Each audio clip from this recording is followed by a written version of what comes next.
C'est la dernière ligne droite avant la finale de ces procès fictifs en droit de l'environnement consacrant l'émergence du droit de l'environnement dans les universités de la République démocratique du Congo avec cette première phase du projet qui tend vers sa fin dans la ville-province de Kinshasa. La Cour ne pousse pas statuer au détriment des négociations, comme les reconnaît plusieurs instruments internationaux. Et de commettre l'injustice, c'est Platon.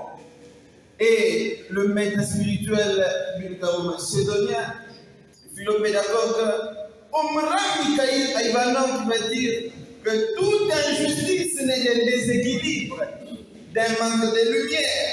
Je l'ai dit toujours, il s'agit du droit de l'environnement et non le droit des montplis. Madame le Président, puisque la force des lieux est dans ma forêt, et celui du crocodile que moi j'appelle l'eau, c'est dans l'eau. Et la force d'un avocat, c'est au prédoire. C'est qu'il a été à dire qu'un cadavre va mourir aujourd'hui. Madame la Présidente, je vais non seulement montrer à la Cour, mais je vais montrer à tout le monde pour que l'on voie que ce sont des images qui sont téléchargées sur Google. Et les avocats de la partie qui représentent un État viennent brandir devant la Cour des images qui ont été tirées de Google par capture d'écran. On n'est pas en droit du numérique, mais cette preuve n'est pas recevable en droit du numérique. Puisqu'on peut considérer à l'impossible, vraiment, on pourrait considérer que c'est une preuve numérique, parce que ce sont des photos. Mais dans quelles conditions? Elle va se présenter par-delà votre juridiction pour dire que ce sont des captures d'écran sur Google. C'est quoi Google? C'est quoi Google? La question fondamentale que vous devez vous poser est celle-là. Quel est maintenant le lien des captures? C'est quoi la conséquence que la Cour peut tirer des captures d'écran sur Google? Et si le preuve de la conquête se trouve sur les réseaux sociaux, sur Google, à quoi empêcherait l'État à pouvoir faire de capture et venir devant la juridiction et présenter ses moyens de preuve? La Cour va tirer des conséquences. L'ONG Juristes pour l'environnement au Congo, JUREC, ne lésine pas pour mettre tout en œuvre afin d'atteindre les objectifs qu'elle s'est assignés pour outiller ses étudiants futurs juristes spécialisés dans les questions du droit de l'environnement en RDC. Vendredi 28 novembre 2025, l'Université protestante au Congo a eu raison de l'Université de Kinshasa sur la thématique du changement climatique et ses impacts urbains. Puis, l'Université catholique du Congo a marché sur l'Université Simon Kimbangu abordant la thématique de la criminalité phonique. Nous étions là pour représenter l'État de Somba qui a été accusé devant la CIJ, la Cour internationale de justice, pour avoir causé des dommages climatiques transfrontaliers au niveau de l'État de Kiladjo. Alors nous avons défendu notre État en se basant sur la Convention sur la diversité biologique qui laisse la latitude aux États d'organiser leur politique interne en ce qui concerne la gestion de leurs ressources naturelles, mais aussi on a fait référence à la résolution 1803 des Nations Unies qui aussi encourage les États, qui reconnaît en fait la souveraineté permanente des États sur les ressources et aussi la question de la légitime défense parce que l'État de Somba avait attaqué notre État alors en vertu de l'article 51 de la Charte des Nations Unies qui reconnaît en fait aux États les droits naturels de légitime défense. L'État de Somba s'est défendu et c'est en ces raisons, après avoir que le Conseil de sécurité a constaté qu'il y avait agression de la part de l'État de Somba, nous avons réagi et c'est dans ce sens-là que nous avons en fait défendu notre client, l'État de Kiladjo. Nous constatons que ces procès fictifs jouent un grand rôle en ce qui concerne l'émergence même et la vulgarisation de normes environnementales dans notre État. Dès lors que les droits de l'environnement est un droit nouveau, que beaucoup de personnes n'ont pas encore une connaissance approfondie ou une sensibilisation à ces genres de normes, et alors que les procès fictifs, par son égard, permet à la population de mieux cerner les notions du droit environnemental. Donc c'est vraiment parmi l'appui ou encore l'ajout dans notre pays. Donc c'est vraiment un bon projet que même les autorités doivent appuyer pour son émergence. Cela a été une joie pour nous de prendre part aujourd'hui à ces procès fictifs qui est aussi l'émergence des droits de l'environnement qui nous a confrontés avec l'Université catholique du Congo. Ben voilà, c'était la question de la criminalité phonique, de démontrer comment est-ce qu'il faut conserver notre nature, notamment la protection des faunes, souvent les animaux de type protégé.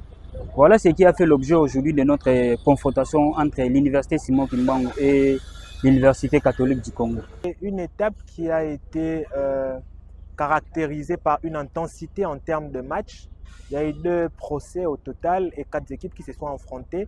Il y a eu de l'intensité, il y a eu de la pertinence, il y a eu il y a eu des moments de débat qui ont été très forts. Chacune des équipes a voulu donner le meilleur en termes de plaidoirie, en termes d'arguments, même en termes de preuves.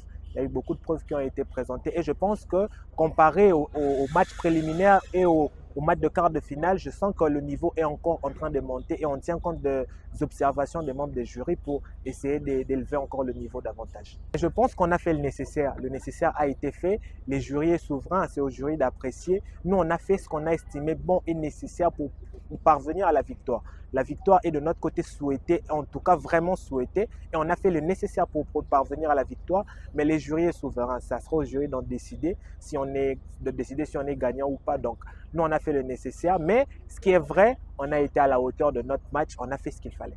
Occasion pour les membres de la Cour de réagir à la prestation de ces futurs avocats spécialisés en droit de l'environnement. Tout d'abord, je remercie sincèrement les 2 parties pour leur plaidoirie. En tout cas, nous avions été unis. C'est encourageant. Nous vous encourageons pour votre engagement et pour votre façon de voir les choses, de bien assimiler les fondamentaux du droit de l'environnement. J'aimerais appuyer sur le fait que vous vous adressez à la Cour. Vous cherchez à convaincre la Cour, pas à démontrer à la partie adverse que vous avez raison. Ça me fait perdre en crédibilité un peu quand même, mais également ça ne vous rend pas objectif. Ensuite, quand vous vous présentez devant la Cour, essayez toujours de soulever des arguments objectifs en gardant à l'esprit que les membres de la composition sont quand même influencés par le subjectif. Tout à l'heure, on a dit, Madame la juge, vous êtes une femme. Vous ne pouvez pas dire ça. Parce que si la juge rend son jugement, partage son opinion en fonction de son sexe, elle fait de la discrimination. Je vais également saisir l'occasion pour vous rappeler quelques normes qui doivent prévaloir lorsque un État est appelé à mener des activités militaires vis-à-vis de notre État. Et ces normes, qui ne sont pas du tout forcément codifiées, constituent des pratiques qui doivent être appropriées pour s'assurer que l'environnement, même en cas de conflit armé, est protégé. Une prestation qui a été à la hauteur des enjeux du droit de l'environnement au Congo-Kinshasa, pour lesquels JUREC entend inculquer dans les chefs des étudiants congolais en droit. La satisfaction est toujours au rendez-vous pour Maître Félix, président du conseil d'administration de JUREC, au-delà du talent oratoire qui regorge ces jeunes étudiants en droit, futurs avocats spécialisés en droit de l'environnement.